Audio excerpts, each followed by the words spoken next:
하나님은 우리의 피난처시요 힘이시니 환난 중에 만날 큰 도움이시라.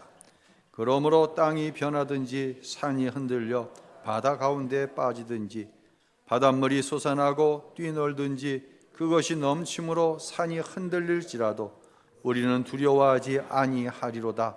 한 시내가 있어 나뉘어 흘러 하나님의 성 곧 지전하신 이의 성소를 기쁘게 하도다. 하나님이 그 성 중에 계심에 성이 흔들리지 아니할 것이라.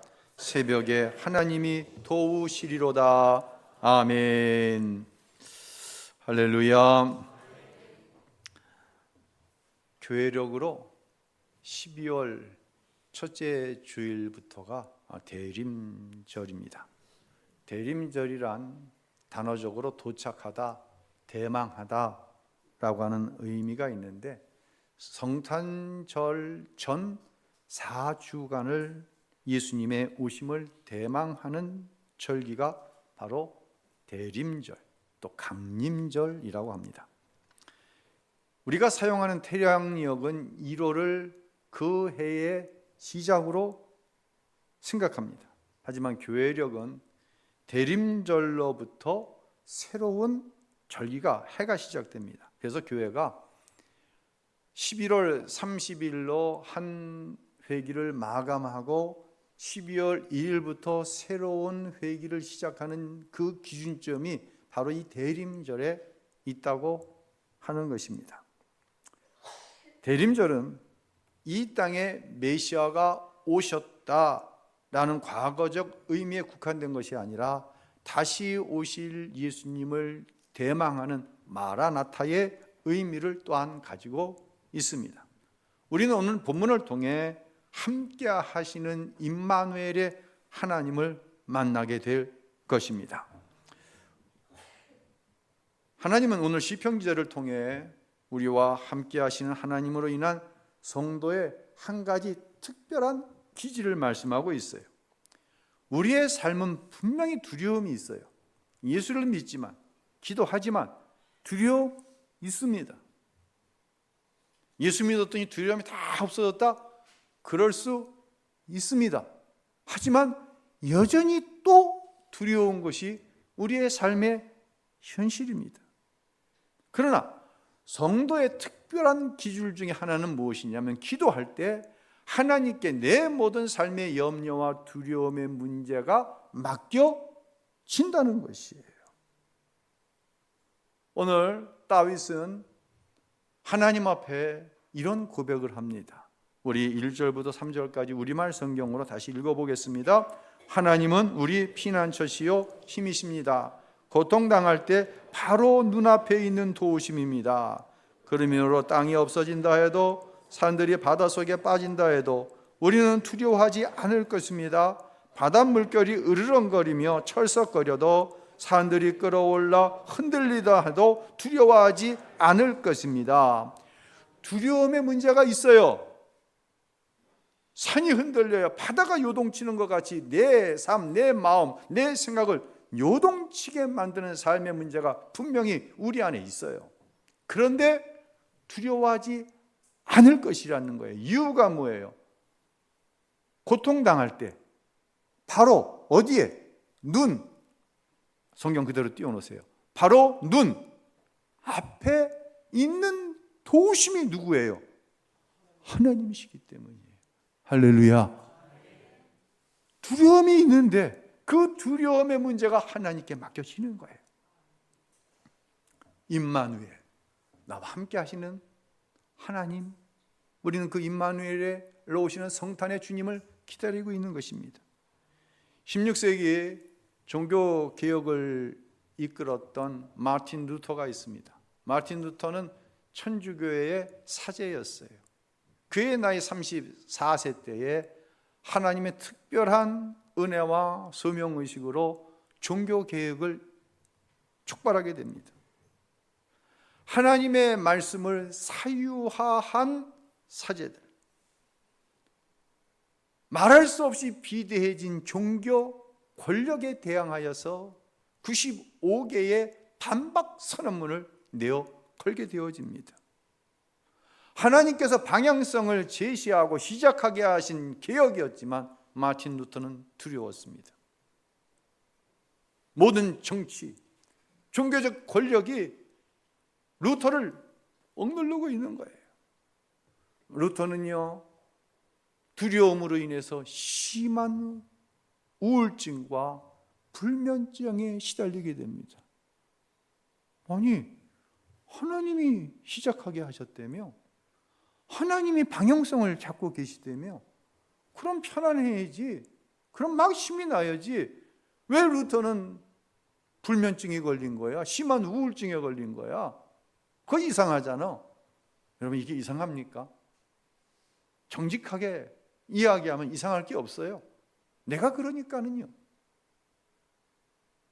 그런데 그러던 어느 날 새벽, 마틴 루터는 우연히 시편 46편, 오늘 우리가 읽은 이 본문을 깊이 묵상하게 됩니다.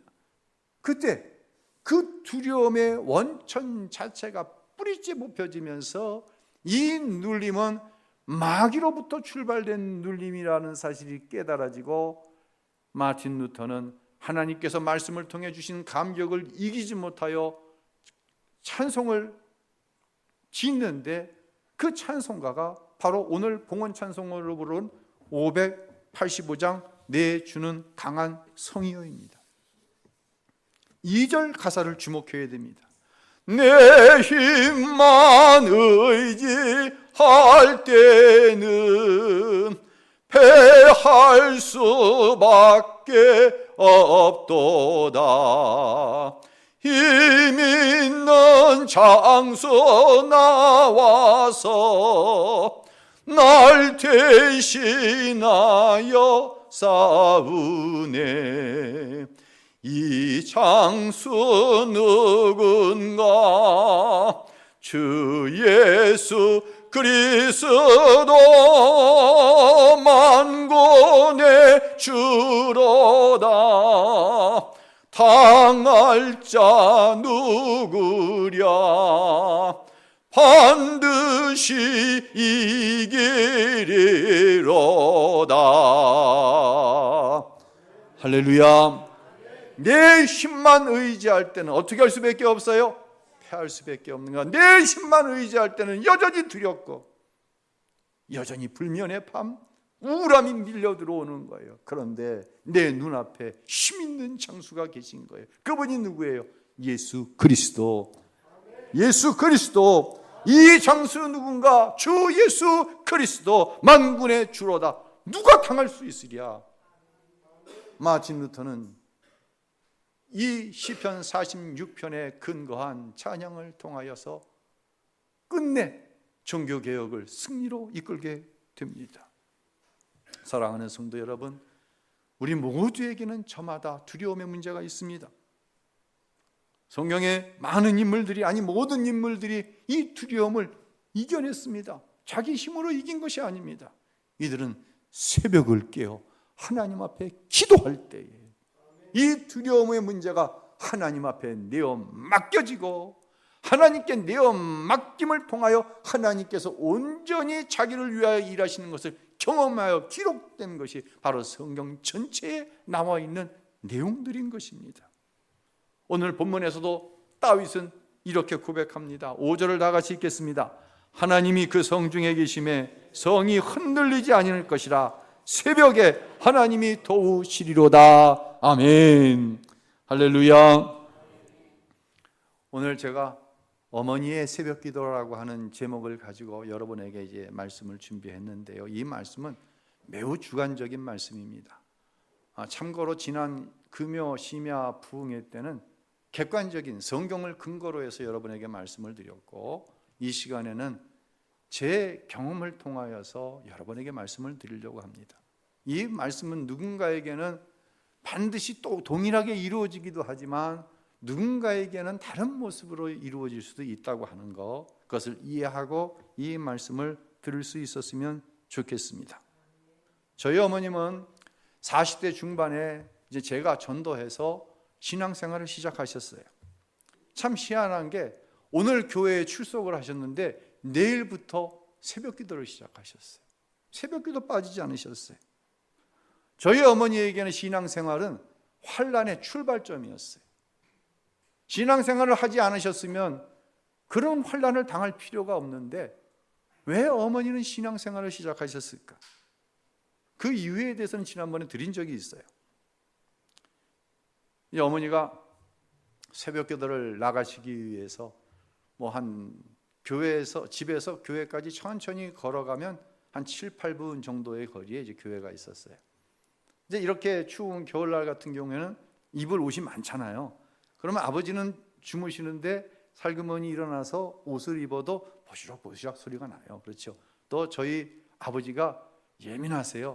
누구처럼? 저처럼. 또 잠기가 밝으세요. 이렇게 보니까 어딜 나가려고 옷을 입고 있거든. 이 새벽에 어딜 가? 저희 어머님이 새벽 기도요. 아니, 저 사람이 정신이 나갔나? 심한 얘기예요? 심한 얘기입니까? 저희 아버지 편에서 이건 정신 나간 거예요. 무슨 새벽에 교회를 가냐? 무슨 새벽에 기도를 하러 가냐? 저희 할머니는요, 집안에 어려운 일이 생기면 대종갓집 맏며느리가 예수 귀신을 모셔가지고 조상 귀신이 화가 나갖고 우한질고가 끊이지 않는다고 어머니를 구박하셨어요. 그러니까 저희 어머니에게 신앙생활은 곧 환난의 시작이었어요. 그런데도 어머님은 그 환난을 이기시고 새벽기도를 빼먹지 않으셨어요. 이제 새벽기도를 다녀오시면은요, 주무시는 아버지 발 밑에 무릎을 꿇고 하나님 앞에 기도하는 거예요. 하나님, 제 남편 구원해 주세요. 그러면요, 안방에 안개가 촉하게 끼는 환상을 보시는 거예요. 그런 환상을 어쩌다 보시는 게 아니라 거의 날마다 환상을 보시는 거예요. 그리고 저에게 참 신비하다고, 하나님이 힘을 주시는 것이지요. 제가 판단해 볼 때 아마 기도하지 않으면 그 신앙생활이 감당이 안 되셨을 거예요.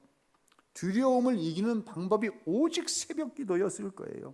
새벽에 하나님을 만나고 그 고난의 문제를 하나님께 내어 맡겼기 때문에 신앙생활이 가능하셨을 거예요. 그렇게 세월이 흘렀습니다. 어느 날 어머님이 우시면서 저한테 이런 얘기를 하시는 거예요. 오늘 새벽 깜빡하고 일어나진 못했는데 너희 아버지가 발로 나를 툭툭 차는 거야. 그래서 새벽 기도 가야지, 새벽 기도 가야지. 그리고 깨우시더라는 거예요.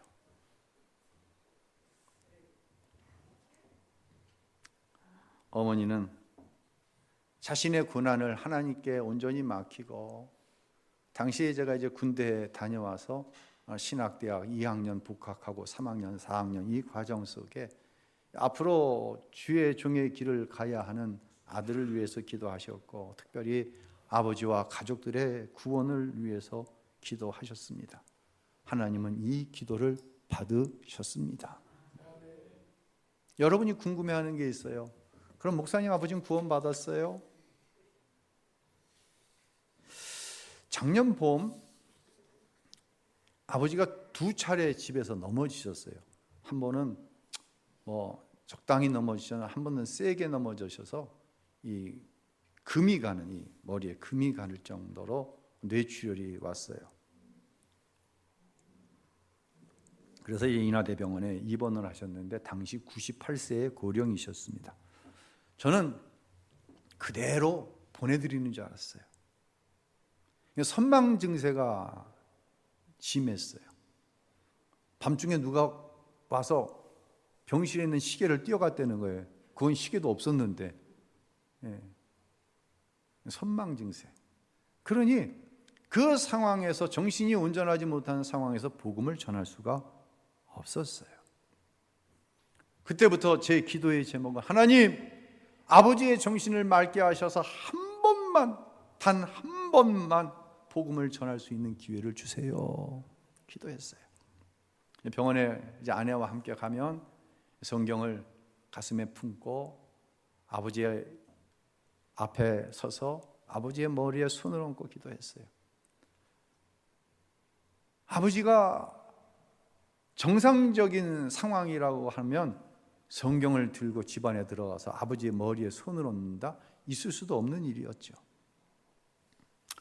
아버님은 작년 추석 전날 퇴원하실 수가 있었어요. 너무 감사했어요. 왜요? 복음을 전할 수 있는 기회. 그리고 마음이 급해졌어요. 아내는 일주일에 이틀을 아침 일찍부터 아버님을 찾아뵙고 정성스럽게 음식을 만들고 저녁 늦게까지 아버님을 돌봐드렸어요. 섬겨드렸어요. 아내가 화요일과 금요일 이제 아버님께 가거든요. 그러면 내 마음에 이제 손바닥만한 구름이 일어나면 교회에서 아버님 댁까지 차로 한 35분 정도가 걸립니다. 그럼 달려가는 거예요. 달려가서 지금이 하나님이 주신 복음을 전할 기회인가? 그런데 좀처럼 복음을 전할 기회가 없었어요. 아버지, 성경에요, 아버지가 죄인이래요. 성경에 보니까요, 아버지 죄를 위해서 예수님이 십자가에 죽으셨대요. 아버지 예수 믿으세요. 그럼 구원받아요. 아버지 저 쫓아 기도하세요. 여러분, 이렇게 하는 것이 복음 전도고, 이렇게 해서 영혼을 구원할 수 있다고 한다면 100번, 1000번을 했을 거예요. 그런데 우리가 알잖아요. 그렇게 할 수 있는 것이 아니라는 사실을요. 병원에서 퇴원을 할 때 의사가 병원에 있으면 1년, 집으로 모시고 가면 6개월을 봤어요.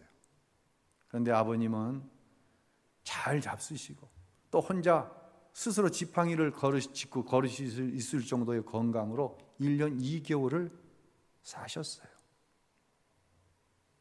지금으로부터 3개월 전 저는 낙심한 가운데 새벽에 같은 기도 드렸어요. 하나님, 한 번만 복음 전할 수 있는 기회를 주세요.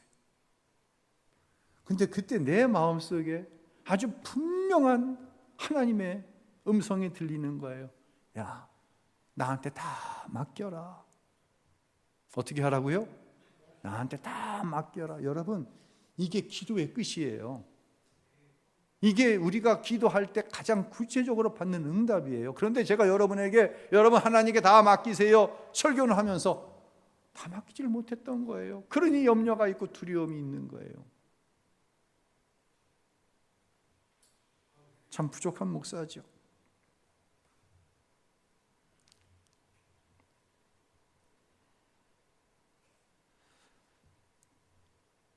이제 그 감동을 의지해서 며칠을 기도하다 그날도 손바닥만한 구름이 올라왔어요. 내 마음속에 아버님을 찾아갔어요.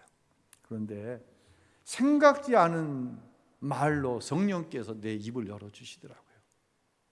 아버지, 제가 누구예요? 이제 아버지 정신이 어떤가 제가 확인을 하는 거예요. 저희가 6남매가 있는데 저희 아버님 6남매 이름을 다 기억 못해.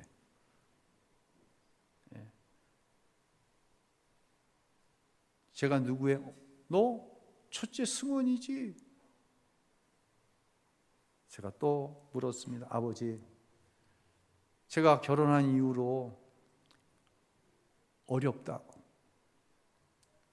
돈이 필요하다고 아버지에게 도와달라고 한 적이 있어요?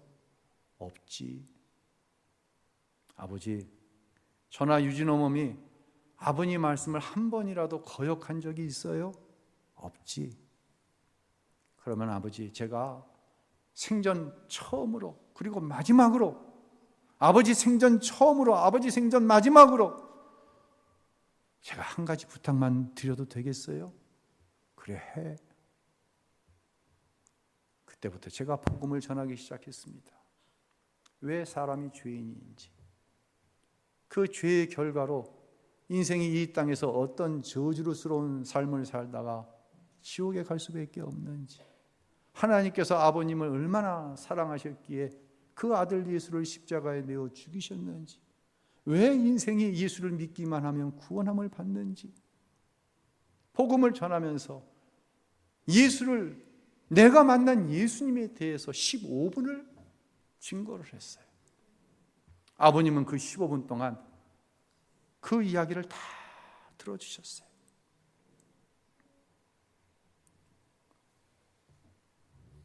어느 날부터인가 저희 아버님이 큰 며느리인 제 아내를 보면 이렇게 말씀을 하세요. 미안하다, 고맙다. 그냥 보시기만 하면 미안하다, 고맙다.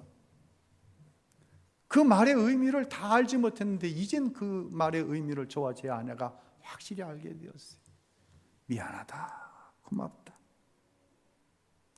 그리고 장염으로 입원하신 지 3일 만에 아무 고통 없이 너무 평안하게 조용히 숨을 거두셨습니다. 사랑하는 성도 여러분, 진리 앞에서는 단호하십시오. 그런데 그 단호함이 온유함과 관계없는 것이 아니에요. 단호해야 하는데 온유해야 돼요. 이게 하나님께서 기도하는 저와 여러분에게 주시는 특별한 기질이에요. 저는 평생을 목회자로 살았습니다. 10여 년 전 이제 대종갓집 장손인 제가 목회자이기 때문에 제사를 이어받을 수 없다는 사실을 아버지는 너무 잘 알고 계시죠. 그 제사를 제 동생에게 물려줬습니다. 제 남동생이 이제 6남매 중에 막내예요.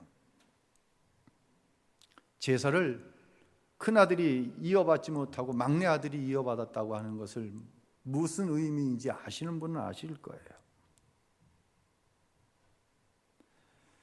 아버님이 이제 작년 봄 병원에 입원하신 이후로 아버님 구원으로 인해서 아버지가 돌아가시면 장례 문제 때문에 막 눌림이 오는 거예요. 진짜 하루도 빼놓지 않고 꿈을 꾸는 거예요. 근데 이 꿈이 얼마나 흉흉한지 몰라요. 근데 정말 희한한 게 뭐냐면 꿈을 꾸다가 놀라서 깨잖아요. 그럼 어때요? 다행이다. 현실이 아니니 다행이다. 이런 경험들 다 해보셨잖아요. 그리고 다시 잠이 들어요. 그러면 꿈을 시리즈로 꾸는 거예요. 이게 연속극 보다 보면 60초 후에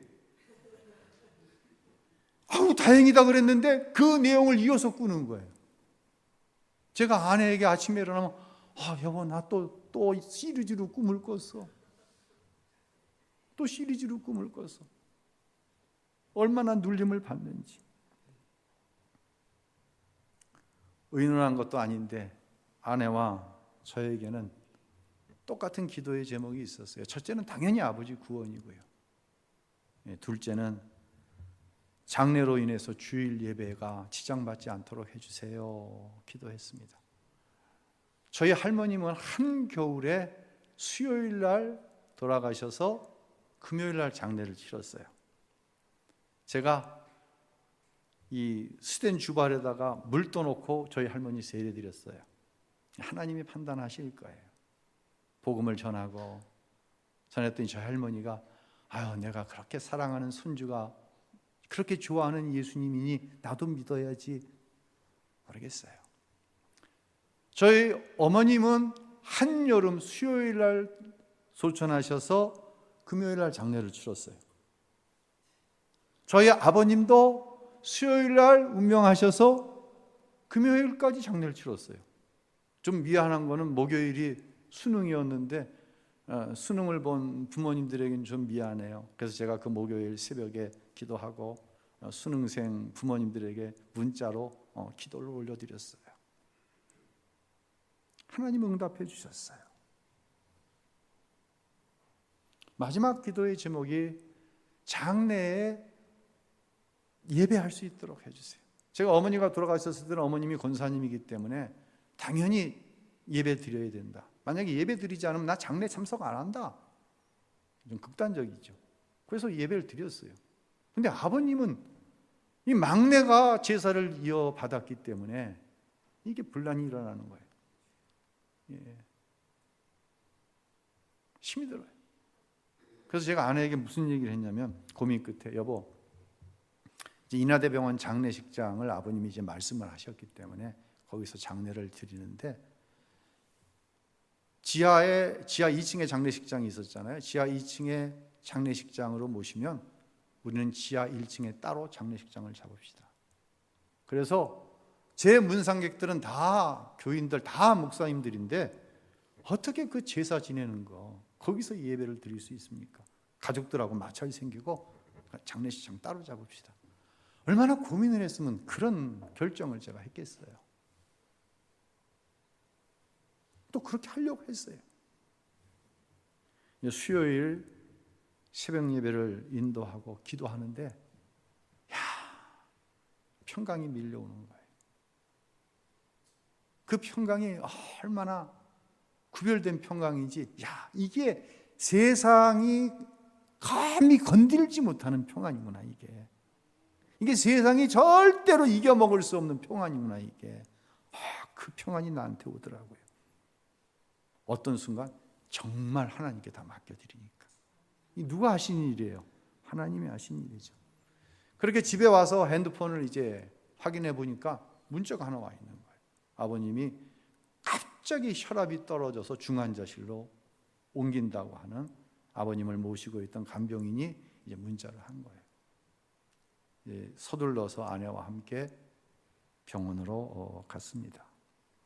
갔더니 중환자실로 내려갈 틈도 없이 아버님이 운명하신 거예요.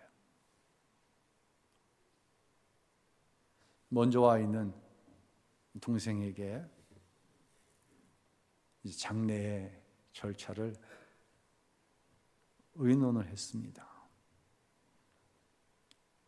동생이 저에게, 제가 장례 절차를 좀 의논하자 이 말이 떨어지자마자 동생이 저에게 통보를 하는 거예요.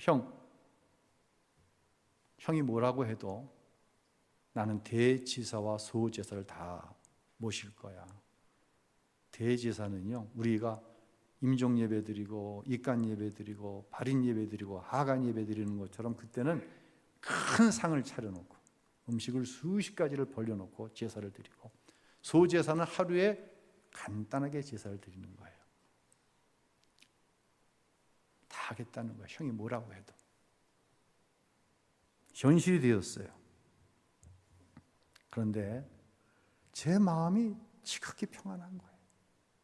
정말 온유한 말로 내가 좋을 대로 해라. 형은 아무래도 괜찮아.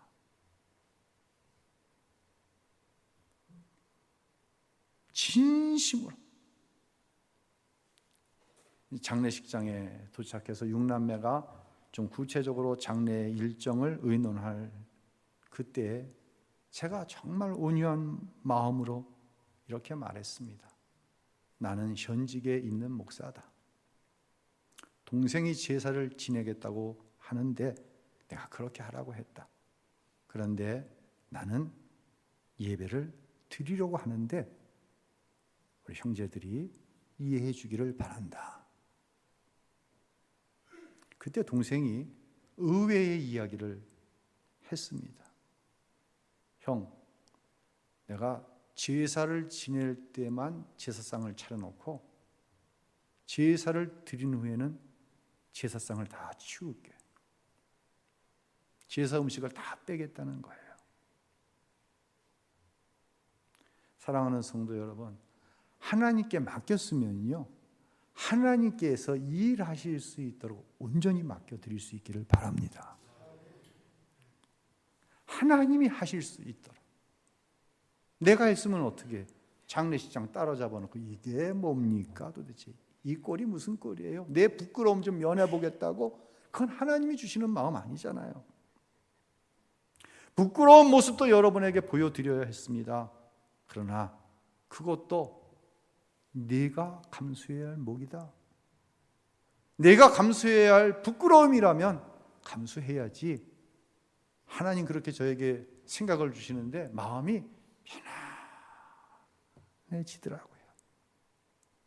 장지에서 하관 예배를 제 40년 지기 친구 목사님이 인도를 하셨습니다.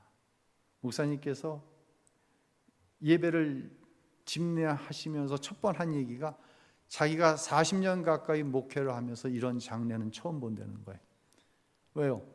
하간 예배 끝나고 제사 드리려고 제사상이 차려져 있으니까 옆에 이런 예배는 처음 인도한다는 거예요. 근데 정말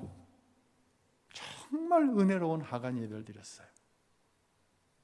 장례가 끝나고 이제 함께 저랑 한 20여 년 이상을 같이 목회 구상을 가는 그런 친구 목사님이거든요. 목회 구상을 갔는데 이런 이야기를 목사님 하시는 거예요. 장례 때 그렇게 큰 목소리로 아멘 아멘 하는 교인들은 처음 봤다는 거예요. 우리 장로님들과 권사님, 우리 부목사님이 장지까지 쫓아와 주셔서 그냥 아멘 아멘, 그 말에 자기가 힘을 얻어서 은혜로운 하관 예배를 집례할 수 있었다 라고 말하는 거예요. 먼 길을 달려와서 믿음으로 응원해 주시고 사랑으로 중보해 주신 여러분의 그 기도가 있었음을 고백하고 있지 않을 것입니다. 빌리그레암 목사님께서 이런 이야기를 했어요. 캐나다에 가니 새벽에 새들의 울음소리에 잠이 깨어지더라. 얼마나 아름다운 모습이에요. 그런데 일본에 가서는 공장의 기계 작동하는 소음 때문에 잠이 깨었다. 그때 그 당시가 이제 일본이 한창 산업화가 시작되던 그런 무렵이었던 것 같아요. 한국에 와서는 어디선가 난데없이 들려주는 종소리에 잠을 깨게 되었다. 무슨 종소리예요? 새벽기도 종소리죠. 이전에는 교회마다 새벽에 빨리 오세요 땡그렁 땡그렁 예배 시작합니다 땡그렁 예비종 한번 치고 예배 시작 때 한번 종 치고 그렇게 춤췄잖아요. 빌리그레암 목사님이 이런 고백을 하는 거예요. 대한민국에는 새벽을 깨워 기도하는 교인들이 있군요. 여러분, 한국교회의 부흥과 새벽기도는요 떼어놓을 수 없어요. 대한민국이요, 여러분 대한민국 현재의 모습을 보세요. 위기 중에 위기입니다. 그런데 지난주에 말씀드렸잖아요. 이민을 받아들이는 숫자가 아닌 이민율로 세계에서 대한민국이 몇 번째로 이민자들을 받아들이고 있다? 이민율로 두 번째. 그것도 연수, 유학, 젊은이들이 한국을 선호하여 들어오는 나라가 되었어요. 도대체 대한민국에 뭘 내세울 게 있습니까? 뭐 K푸드, K컬처? 여러분, 그것 때문에 어떻게 이런 나라의 모습 속에서 그런 문화, 그런 음식, 그런 예능적인 것들이 나올 수 있습니까? 이건 하나님의 은혜가 아니고서는 설명될 수 없는 거예요. 우리의 가정이 어떻게 여기까지 올 수 있었습니까? 바로 깨어 기도하는 여러분의 기도가 있었기 때문입니다. 다윗은 오늘 본문 11절에서 이렇게 고백합니다. 함께 읽어볼까요? 전능하신 여호와께서 우리와 함께 계시니 야곱의 하나님은 아멘. 여호와께서 우리와 함께 계시니, 다른 말로 임마누엘. 이 앞에 세 가지 초가 색깔별로 놓여 있어요. 또 강단에 우리 신미숙 집사님께서 아주 대림절 절기를 잘 표현하는 네 가지 색의 초를 이렇게 해놓으셨어요. 이 흰색은 성탄절 당일날 키는 초고요. 이 세 가지 색깔 초마다 다 의미가 있어요. 이건 제가 숙제로 드릴게요. 네, 한번 찾아보세요. 사랑하는 성도 여러분, 기도할 때 함께 하시는 하나님 만나는 거예요. 그때 두렵잖아요. 염려가 있잖아요. 그 짐이 하나님께 맡겨지는 거예요. 맡겨짐이 없는 기적 능력, 그거는 인위적인 거예요. 모순적이다? 그건 인위적인 거예요. 내가 한 거예요. 근데 정말 하나님께 맡겨지는 거예요. 마음이 평안한 거예요. 하나님이 역사하십니다. 그 역사를 세상에 어떤 것도 막지 못하는 거예요. 내일부터 이제 대림절 새벽 묵상이 시작됩니다. 우리가 아침 6시에 이제 새벽 기도를 드리는데 이 새벽 기도에 참여할 방법들을 나름대로 한번 다 찾아보세요. 이 대림절 새벽 묵상 동안 정말 우리의 죄의 짐, 우리의 인생의 모든 짐을 대신 짊어지시기 위해 우리 예수님이 우리 가운데 오셨는데 그 예수님을 만나면 되는 줄로 믿으시기를 바랍니다. 그런 은혜의 역사가 있어지는 이 아름답고 복된 대림절 절기가 될 수 있기를 예수님의 이름으로 축원합니다.